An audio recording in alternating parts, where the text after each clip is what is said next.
utility land. These are the stories on the front page of the Punch newspaper.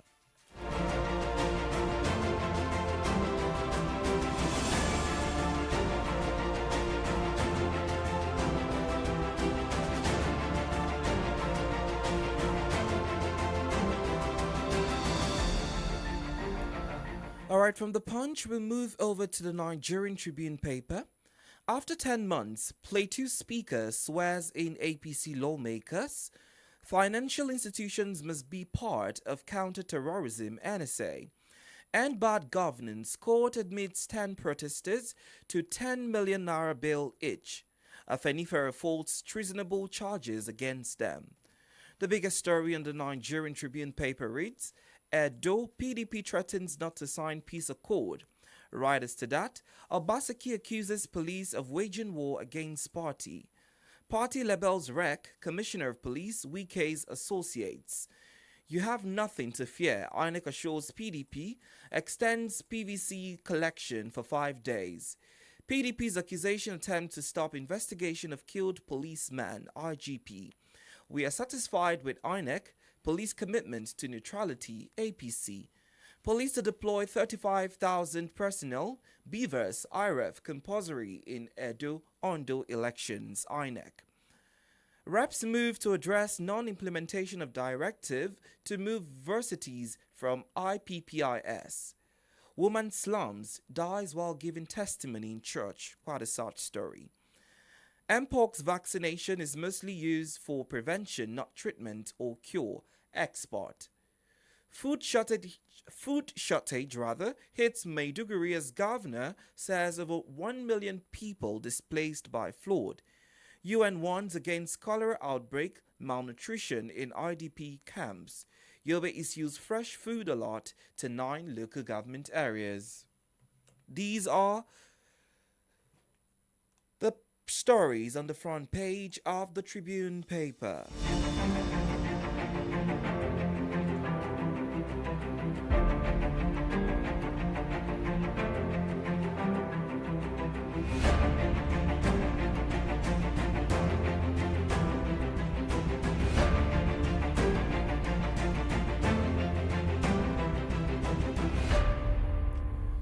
And the last paper for review this morning is the Vanguard newspaper. We start off with business. Finance Minister Customs meet with the duty officers to implement zero duty on food import. Treason. Court grants 10 and bad governance protesters 100 million bail. Edo Guba. Tension as IGP Obaseki PDP disagrees. IMF to FG protects the poor from impact of petrol price hike. Says petrol still selling below market price, calls for product availability, competition. IMF's right, this is coming from export. Maiduguri still underwater. State of the nation. Tinubu's government sliding into fascism, Afenifere. Borno flood, we're still trapped, can access work and business places, victims. And to sport, Ugovon still in charge of Super Eagles. These are the stories on the front page of the Vanguard newspaper. We now move over to analysis as we bring you broader details on some of these major headlines we've highlighted from the different national dailies. To stay with us.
right, this morning we're going to be starting off with politics. Obaseki threatens to boycott Peace Party.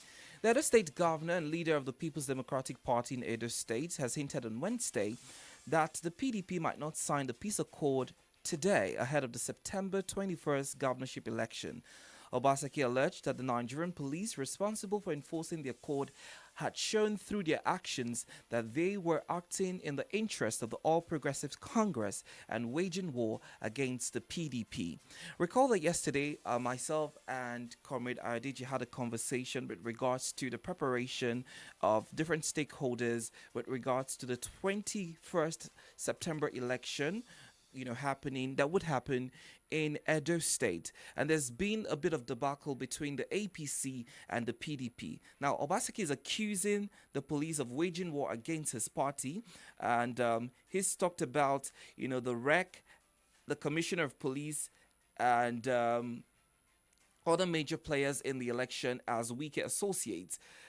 But INEC is reassuring him and saying you have nothing to be worried about as the election will be free and fair. As a matter of fact, just to give him some level of confidence, they extended the PVC collection for 5 days. But, he's saying that the peace accord that is supposed to be signed today, he might not be showing interest as well as the party.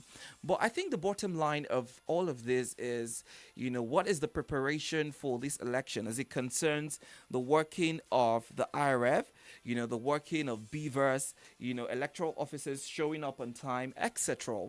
These are major concerns that political players are worried about. We've seen with the trajectory of our elections how some of these things fail, right? And we want to ensure that the people of Edo State are ready for the election, just as we plan towards Ondo, because the truth of the matter is, whatever realities that are experienced in Edo State come the 21st of September is most likely what we'll see as the political experience in Ondo State during the elections as well. So we'll watch and see how that unfolds. Hopefully they reach a compromise or they reach an arrangement together. We now have a comrade joining us this morning. Good morning to you, comrade. It's great to have you join us for more in-depth analysis on these stories. All right. Can you hear me now, comrade? Hello. Yes. Can you hear me? Good morning. Morning to you, comrade. So let's start off with what is happening in Edo State. Obaseki is threatening to boycott the Peace Party. Victory. Oh, you cannot hear me apparently. Comrade, can you hear me? Can you hear me now? I can hear you. I was hearing you all along. Oh, okay. So I was saying we'll start off with what is happening in Edo State. Obaseki is threatening to boycott the peace party that is supposed to happen today. In his defense, he's saying that the Nigerian police are acting, in favor of the APC and waging a war against his party. With all this trajectory that we're seeing since the announcement of this run of election that will happen in Edo State, are we most likely to experience a free, fair, peaceful election, even with INEC coming out to reassure him that they are not compromised? As a matter of fact, they had extended the date for collection of PVC, and they're saying the election will be free and fair. Well, I saw Governor Obaseki post the Salami. I think it was yesterday, and declared that he was not fit as the chief security officer of Edo State to be located in the situation in which he is now. That is considering the way the police commissioner is treating him and his administration. Well, that is one of the challenges that we have as a nation. You declare somebody as a chief security officer, and he has no control over the one who actually manages real-time the security of the state. That one takes his orders from Abuja. And the irony is that it is the state government, apart from salaries, it is the state government that is equipping this police force. You have seen that in Oyo State, We have seen that in Lagos. They are buying them APCs, the personnel carriers. They are buying them walkie-talkies. They are buying them out the car. And they are even still giving support on a monthly basis. And for Governor Obaseki to say he would not sign any peace accord, you must know that the man has been pushed to the wall. But you see what it has taken in Edo. I've always said Edo is a swing state. Edo does not belong to the APC, and neither did it ever belong to the PDP. It is swinging back and forth. It has always been like that. And Oshiomhole is, it was pushback against Oshiomhole in 2020 when he returned to office after he was shoved out of the party by Oshiomhole. Actually, it was Oshiomhole. So now the struggle is between Oshiomhole again and Obaseki. Will Obaseki ensure that he imposes a successor, or will Oshiomhole, leading the assault, take it back? It's going to be a very tough one, but I think it's the other people that will decide. Free and fair. I think elections are not so easy to rig, as it were, these days anymore. So it's going to be there will be a certain level of violence, or very rough. But it's an off-season election. You can expect that adequate security will be provided by the Nigeria Police Force and others that may be involved in it. It's not going to be tidy. It's going to be a rough ride for Edo people. But by and large, it is going to be a free and fair election. Well, I hope that your predictions will be the realities come the 21st of September. And I think I should say this. For months on end now, I think since last year, we have said it, that 3 states are on the radar. Edo, Ondo, and Rivers State. They have never left our radar since last year. They have been very prominent in the political space. Let us hope whatever happens is in the interest of the people of Edo State. Fair enough. The Nigerian Economic Summit Group has explained how state governors spent the country's $50 billion on excess crude accounts in 2010, which could have served to buffer the subsidies and other pressing financial concerns of the nation. State governors spending 50 billion excess crude funds. And according to India Defense, these monies, the state governors approached the Supreme Court to declare the EAC was illegal, giving them the basis to share the funds that was domiciled in the account. But we cannot see, judging from different states of the Federation, what these monies have done. So where did the money go to? Well, I remember that there was a period of time that anytime the Federal Account Allocation Committee met, the price of the dollar went up that particular. And that was influenced by, as soon as they got the allocation, the governors were alleged to have gone to the, foreign exchange market to procure dollars to change a substantial part of the allocation to dollars for whatever purpose. Now, what happened? What necessitated that? When Obasanjo was leaving, there was about $60 billion in the excess crude account. $60 billion. During the crisis in the PDP, Amici was chairman of the Governors Forum. If they thought they were working against, Jonathan, they didn't realize that they were actually working against Nigeria. You see, that excess crude account you will also recall that during the global economic crisis of 2008, Nigeria was not affected. We had a buffer. And then before that, Soludo, who was governor of the Central Bank, had recommended, you understand, looking ahead, had recommended consolidation of our banking institutions. And that was when we had consolidation. So by the time the economic meltdown of 2008 came, Nigeria was in a strong position financially, structurally wise, and liquidity wise. That was during the Obasanjo regime of 2000 that ended in 2007. So when Yar'Adua took over, there was a buffer. But during the Jonathan era, when there was crisis in the governor's forum and all of that, led by Amechi and some other mischievous guys, they went to court. And they said there's no provision for a school account. Was there be a provision for that? Was simply wisdom. When you are having it good, the normal thing to do is savings. How can a nation be without savings? You understand? Money comes in and you share it, even at family level. But because of political mischief, you understand? Let me go down to the basics. The basic is that what we call subsidy now, you understand? What we now call subsidy that we pay for directly from earnings was being taken from savings. It was being taken from our savings, which was in dollars.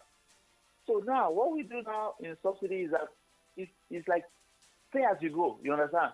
We pay for subsidy from money that comes in. But ordinarily before, we were paying from savings, which did not affect what was coming in.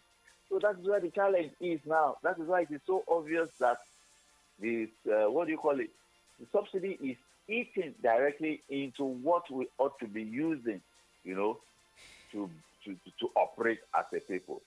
So that tells you something about our governor. Are they visionary? Are they even thinking at all? What sort of thinking is ongoing? And then, you see, there should have been an engagement. It should have been thrown open to the public whether that money should have been shared. Governance in Nigeria, yes, if that administration has thrown it open, to the public, why must the money be shared? It is to provide a buffer in the one we call rainy days, but they spent it. They made it rain in different areas as opposed to. Yes. So as they say in Nigerian palace, our eyes don't clear now. Well, let's move over to education now. Some students from different states in the country have come out to lament about the delay in payment of the August monthly stipends. They were supposed to receive a 20,000 naira monthly stipend, and that of August has been delayed. And they're coming out to ask the federal government, why are they being owed and why are they not being paid? And I'm just wondering, this student loan scheme just started, months back, and we're already having students complaining about not receiving their money. Even though it's just for August, we're in September. I think they have every right to come out and speak if they're experiencing any form of delay, so that it doesn't become a constant narrative and experience for them. Well, the very first thing is that where does NELFund get its funding? It does not get it from the Federation account. It goes directly to it for a certain percentage of revenue collected by Federal Inland Revenue Services. So it does not depend on we are waiting for this, we are waiting for that, or money that was there. So I think it's an internal issue with NELFund. And of course, remember also that the 20,000 stipend, I think there's an idea going on that it should be increased. And NELFund has said it was going to increase it by 50%, which will now put it at 30,000 naira. Whatever delay, NELFund has not come out to tell us whether it is a structural systemic thing or lack of funding. So we do hope that whatever the situation is, it will be resolved. Because, yes, it might look small, but 30,000 will be a relief to a number of parents, you understand? To quite a large number of parents. If they are what get 30,000 naira from NELFund as stipend every month, that is some relief. Even if it does not take care of everything, it's some relief to parents. Well, I guess we'll have to wait for NELFund to give us more updates with regards what is the cause for that delay. Of the, Finally, before we let you go this morning, let's speak about what is happening in Borno, the unfortunate incident. I know we spoke about it yesterday, but there are developing stories. Yesterday, we were now having, data with the number of casualties of fatalities in that uh, part of the country. But right now, the Punch newspaper reports that 1 million persons displaced, affecting 414,000 people. The death toll hits 30, victims sleeping on streets. Nema opening IDP camps. The WHO is warning of, disease outbreak like cholera. We're now getting more numbers, and I'm sure there will still be more people who would be found, hopefully not dead, but, the numbers are 30 plus, 1 million people affected. That is worrisome, comrade. it is worrisome. My confidence in dealing with the situation and our managing it as it were is in the governor of that state, a man known to be energetic, a man known to be hardworking, and a man known too for his character and a quantum of integrity. And I know that I want to believe that when relief comes, or whatever relief the state and the federal authorities and other agencies will be providing, will be getting to the people. It is a very terrible situation when you have flooding, and the dam outrightly collapsed. That's what the report says. Yeah, And allow dam. very hard situation. Health hazards are even the major issue now, you understand? The health hazard. We also had prisoners who escaped. So whilst we're still dealing with flood, we have, criminals who are probably out there. So we might even see an increase in crime if they're not found. The report stated that out of over 2,000, I think it's just 3 that has been found so far. It's a very sad situation. We commiserate with the people of Borno, but we believe in the capacity of the state administration. And of course, Borno has in government a sitting vice president who will muster. He has actually visited the camp too. The vice president was there. But the physical discomfort that those people are currently suffering has to be ameliorated quickly. Schools are resuming. Education will be held. Return to school will be delayed because before the water recedes and all of that. It's a tough one. We hope they will get necessary help. United Nations, other agencies, donor agencies, International Society of the Red Cross, and all of that. We do hope that they will provide them with. And of course, the relief provided will be delivered to those who are in need of the relief. Well,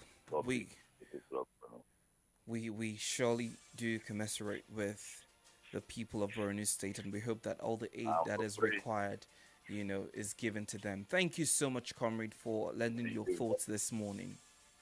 Thank you. God bless you. All right. Well, that's Comrade Adija Jishakbe this morning on From the Dailies. We'll be back same time tomorrow with more updates from different papers of the national dailies. My name is Victory Onyedikachi. Good morning to you.